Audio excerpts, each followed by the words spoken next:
Good afternoon, ladies and gentlemen. Welcome to yet another episode of Rendezvous with Anza Saqib on CxO Global TV. CxO Global Forum is a knowledge-sharing platform for all C-levels across the globe.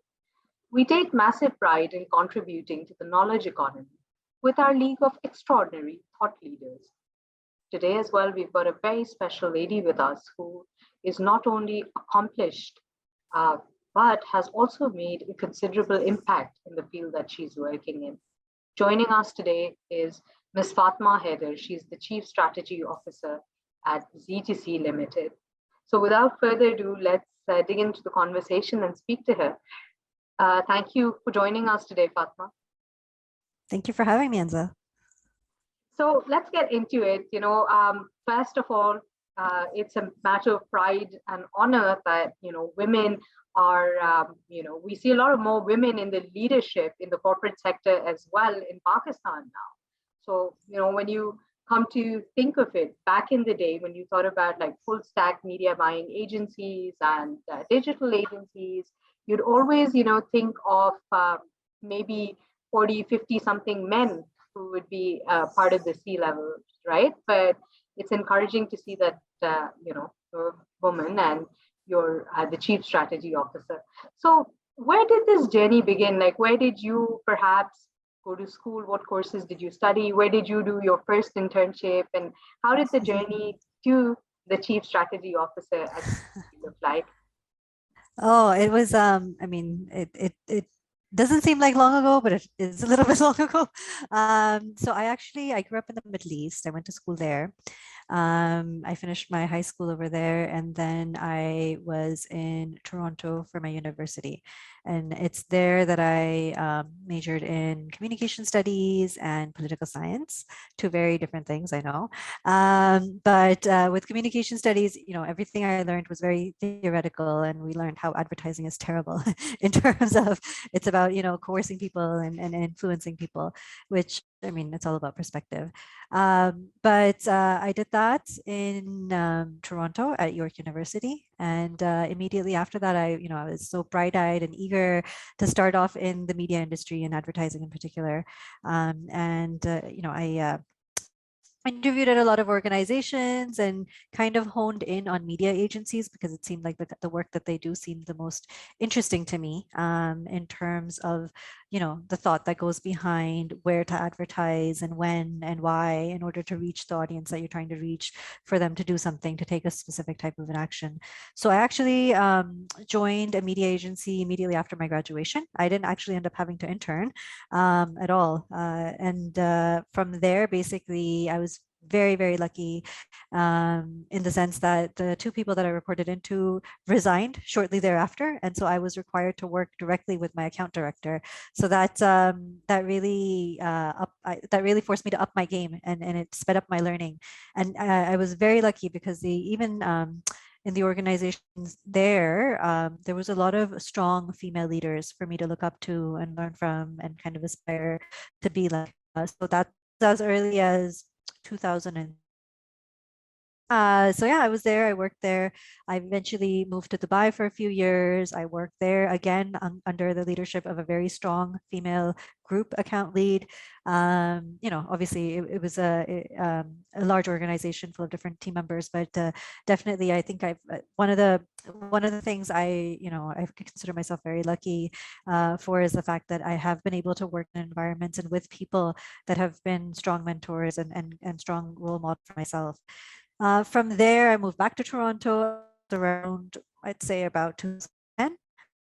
Again, working in media agencies, different media agencies. And by then, over there, the tide had turned quite a bit. So it's very different over there in terms of the market and the dynamics of a media agency in terms of diversity. So it's actually more female dominated. So when you look, but when I moved back in 2010, it was like an entirely different landscape. We had a female president, actually. 1, 2, 3. All three of the organizations that I worked at in Toronto had strong female leadership, and so it was very different for me to come to Pakistan when I did about 5 years ago, because while there are definitely strong female leaders. I think in the media agency world, there was very few. That's definitely starting to change. It's changed quite a bit over the last few years. Yeah, I'd say that, when I came here, it was a bit of a surprise, but I also took it upon myself to make sure that, I was able to live into some of those mentors, what they'd inspired in me, and that I'm able to do that for the people, the women in my organization as well. So I'm proud to say that, as an organization, we have a lot of strong female leaders beyond just my position across the different, across the different organizations that we have. So that's a little bit about my journey. Right, awesome. Very, very inspiring to hear. Now let's talk a little about media and communications, right? Traditionally, these two would go hand in hand. But now, in the past decade or so, we've also seen a third force emerge, and that's technology, right? A lot of times now, especially with even newer businesses, with larger companies, gone are the days when people are going for 2 million rupees worth of billboards and focusing more on Facebook and Instagram and LinkedIn and so on. What do you have to say about this changing trend? Is it a fad or is it here to stay? I think it's definitely here to stay. I mean, I think it's like, there's certain inventions and technologies that just alter the course of life as we know it, right? Like, I think way back when it would have been the invention of the wheel, right? In its own format, it was a technology. Then it's the car, right? Automobiles. Likewise, I don't think digital is a fad, so to speak. I think it has definitely altered the course of everything, not just not just media and advertising, but even us as people. It's impacted us and how we behave. And I think I shared this in with another talk that I did somewhere, but a few years ago, there was an article that I was reading on the BBC that talked about how humans now have, so people now, new children, they have like a absurd, like a weird growth on the back of their neck. And turns out it's because we're usually on our phones. And so like the fact that technology is impacting our physical like infrastructure, I think that just speaks in and of itself in terms of how transformative and permanent this change is going to be. So it's no surprise that it's going to impact, media and technology as well. Right, absolutely. Now, when we talk about some of the larger companies, they've had the budgets and they're, willing to invest heavily in the digital space as well. However, when we look at some of the maybe SMEs or startups, they feel like unless they have very large budgets, they're going to be left behind because, in the words of, a lot of the startup founders, what I've seen is that a majority of the marketing money has to be spent on digital ads and ensuring that you have conversion rate optimization on PPC, on Google Ads, and then that in itself can be quite a challenge, especially for the market in Pakistan. So, sorry, the question?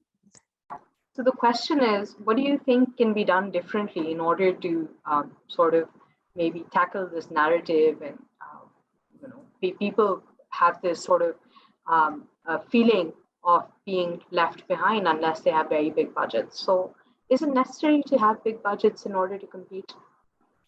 No, I mean, I think we've seen, I mean, at least I in my career have seen enough case studies and, cons, entries and winners where, people with unbelievably small budgets have managed to drive unbelievable results. So I don't think it's a matter of having big budgets, right? It's what you do with it and making sure that you're being present where you need to be to achieve the return that you're looking for. So, I mean, it depends on who you're targeting, depends on the type of the business. I think it's very, very possible for you to be able to achieve exponential results while doing the right thing on digital, but then it's equally possible to get nothing because you're spending it improperly online. So for example, I mean, I struggle to give you an exact example, but for example, if you're trying to target, if you're a B2B SME and you're trying to target and you're trying to generate revenue or get more clients, it might not make sense for you to be advertising on Facebook for that. Perhaps maybe LinkedIn probably is a better space to spend your money. You could probably spend the same money or more on Facebook to get the kind of result that you might get on LinkedIn with a smaller budget because your audience is it's present over there. more likely to achieve results there for less money because that's your audience. Likewise, if you're a detergent, for example, and you want to reach out to housewives, then maybe, yeah, maybe Facebook or YouTube does make more sense for you versus LinkedIn, right? So I think it's more about how you spend versus how much you spend.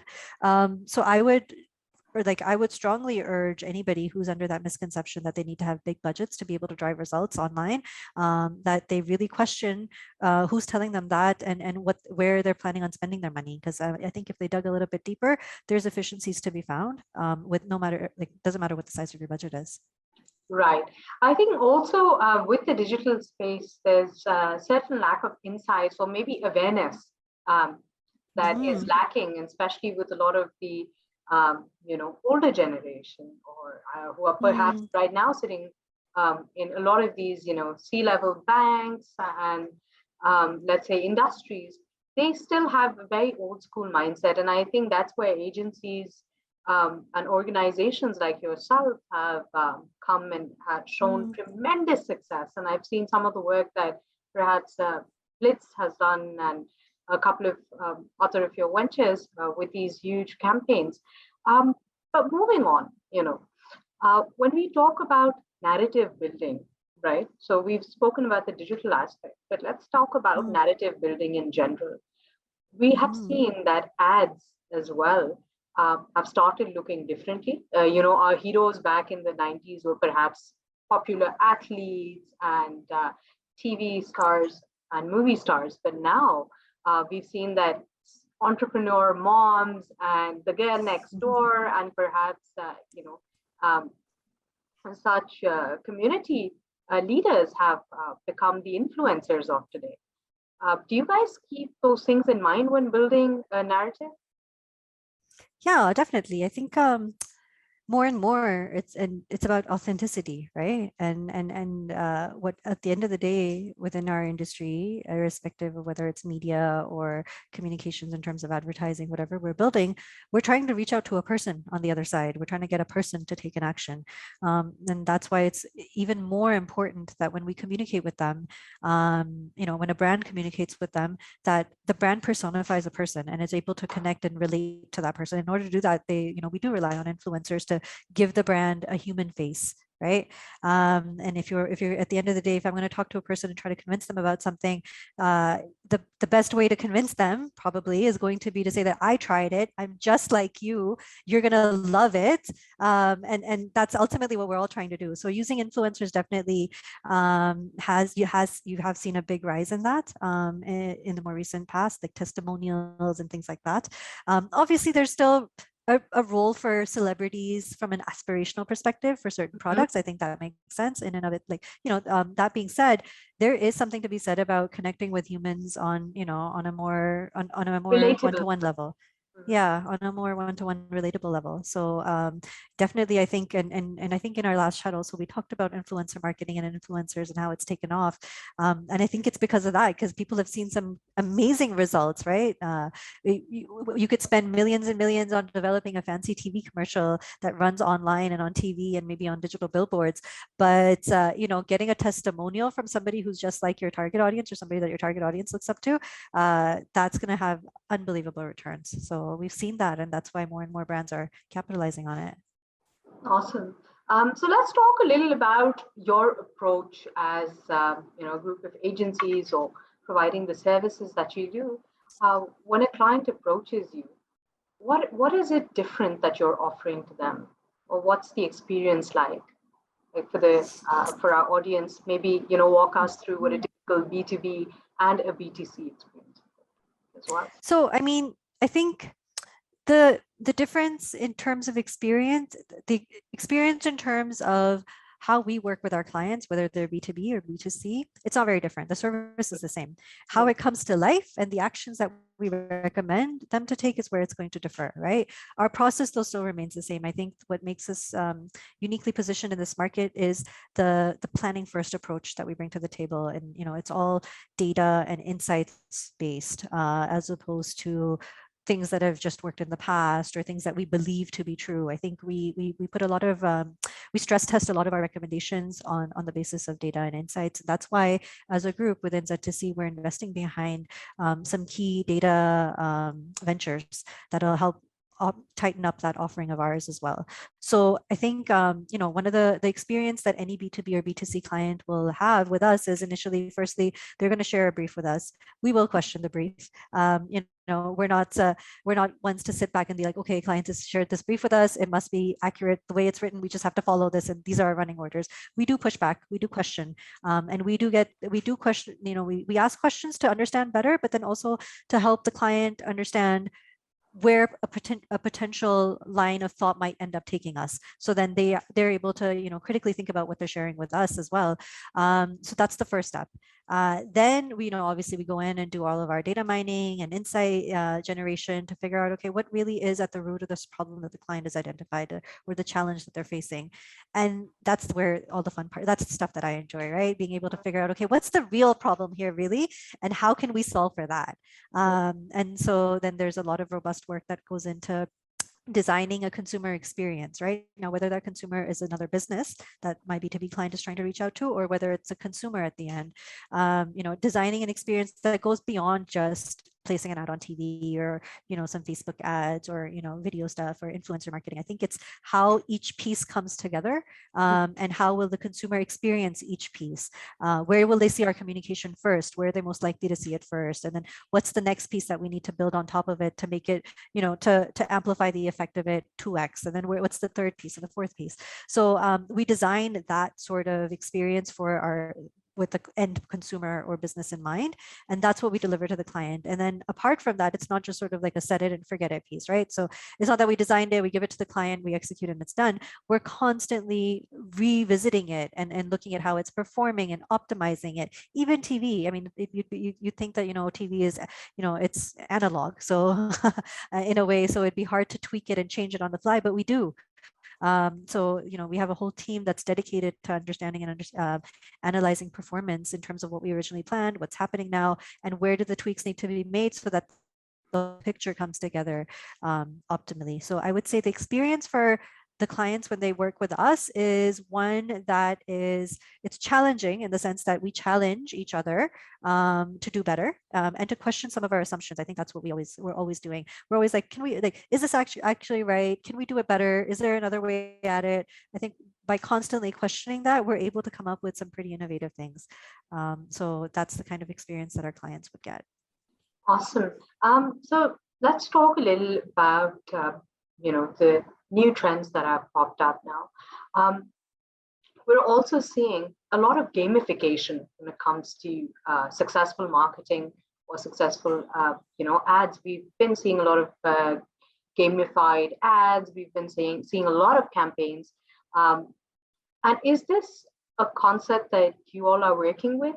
Have you been working with gamification? If yes, what sort of ads are best suited for gamification, or what sort of brands would you recommend? And what does the potential look like for the future in terms of gamification? So I think, gamification definitely, it's big, and I think it's starting to become even bigger. I remember when I left Toronto in 2016, it was already a thing there in terms of how can we insert our message in a way that can get people a little bit addicted, right? and get them to unlock new levels of coupons and bonuses and benefits. So it's definitely something that's relevant here, and I'm necessarily sure that it's relevant to just one type of audience. I think depending on how it's executed, it's relevant for multiple types of audiences. So it's not just young kids, it's not just housewives that are addicted to phone games like Ludo Star or Candy Crush from way back. I don't play games on the phone, but so my references might be a little bit dated. But it's not just that. I think that it's a mindset, right? The gamification, which is all about unlocking certain achievements and leveling up in a way. And you you see that even in like our mobile apps, mobile phone banking apps, right? So you see, I think I bank with Alphala, so you have like your points, your Orbit points or Alphala points. So and likewise with other sort of subscriptions, if you spend. Exactly. So you unlock a certain number of rides, then you get to be a gold status member, which enables you to have XYZ benefits. So I don't think it's necessary, like I was saying, relevant to a specific industry. So I mean, you'd you'd be surprised in terms of how relevant it could be for even regular FMCG products. I mean, if you think about it, we order certain products on a monthly basis, right? Whether it's atta or surf or you know, oil or whatever it is, or masalas from National Foods. Gamifying that in terms of the number of purchases you make and what that unlocks for you is equally relevant to unlock gamifying Kareem rides or, you know, your Food Panda orders. So I would say that yes, it is a trend that's highly relevant if used properly. So I think lots of times you find marketers kind of jump on the bandwagon, like, oh yeah, let's also do it. Like, you know, everybody's doing it, I gotta do it too, otherwise I'll be left behind. I think one of the things that we push, at least our brands and the people we work with too, is the right time, and if we can do it well and better than others, and if we can answer yes to all of those questions, then we say yes, go ahead and proceed, but be thoughtful about it as opposed to, you know, just jumping on the bandwagon because everybody else is doing it. Right. Now I'm going to go ahead and probably ask you one of the most difficult questions of today, and I've asked you know, people working in media and advertising and communications earlier. Does your role ever feel as if you're doing something morally questionable in terms of whether or not you're looking at products? And say, imagine this, like having to perhaps, you know, back in the day, market cigarettes. Yeah.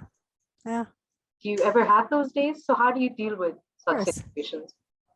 Of course, yeah. So sorry, can you give me 1 second? Yes. Sorry. Somebody was at the door. So yes, I do have those days, and I've had them on and off for the past 20 years or so that I've been working. You know, we've advertised a variety of products that, you know, they do serve they do good in the community, but then there's also a cost associated with that, whether that's an environmental cost or a health cost or, you know, a variety of things. So I do face that moral dilemma or that question at times. Luckily, I've been able to steer clear of working on businesses or accounts where it really calls my entire being into question. I am able though to justify that in terms of other things that I do. So it's all about balance, right? So what can it's like balancing your carbon footprint.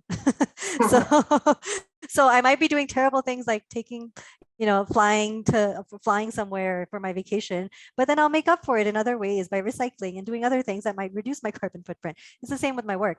So if I'm doing something, or if I'm working, you know, on a brand or a product that, you know, perhaps is questionable to some degree, then I'll balance it out in terms of my personal life and the other endeavors that I undertake over there. That's amazing. So that's sort of how I come to terms with it. But I mean, everybody has their own way. Right. So moving on, what inspires you to show up to work every single day?